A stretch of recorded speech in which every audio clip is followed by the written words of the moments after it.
Moving to chapter 2, Living in the Now. Let's start with Live Now. All you have is now. The measure of our peace of mind and the measure of our personal effectiveness are determined by how much we are able to live in the present moment, regardless of what happened yesterday and what might happen tomorrow. Now is where you are. One of the beautiful things about young children is that they absorb themselves totally in the present moment.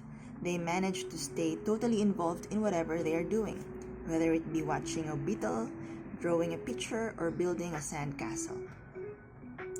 As we become adults, we learn the art of thinking about and worrying about several things at once.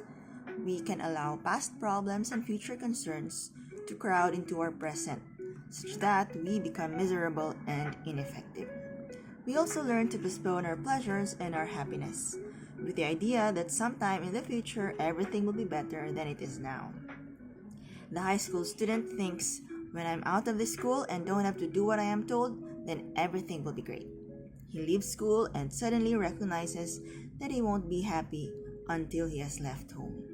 He leaves home, starts university, and soon decides, when I have got my degree, then I'll be really happy. Eventually, he gets his degree, at which time he realizes that he can't be happy until he has a job. He gets his job and has to start at the bottom of the heap. You guessed it, he can't be happy yet.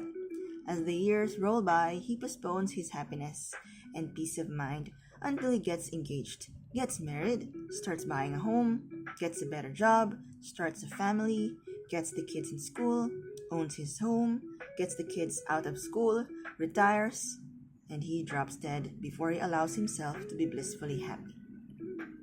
All his present moments were spent planning for a wonderful future that never arrived. Do you relate to this story? Do you know of anybody who has been putting off being happy until sometime in the future? The thing about being happy is that when you are happy, you are mostly involved with the present. We decide to be happy on the journey, not just when we reach our destination. Similarly, we can postpone spending time with the people who mean the most to us. A study in the United States set out to determine how much quality time middle-class fathers spent with their young children. The participants had microphones attached to their shirts to monitor how much communication took place between father and child each day. The study showed that the average middle-class father spent about 37 seconds of quality time per day with his child. No doubt the fathers involved had great plans for spending time with their loved ones when the house is finished, when the pressure is off at work, when there is more money in the bank. The point is that none of us has a guarantee that we will be here tomorrow. Now is all we have. Living in the now also means that we enjoy whatever we are doing for its own sake, and not just for the end result.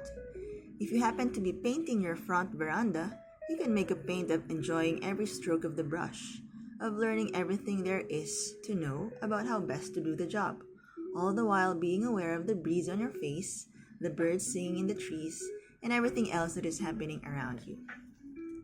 Living in the now is about expanding our awareness to make the current moment more delicious rather than shutting off.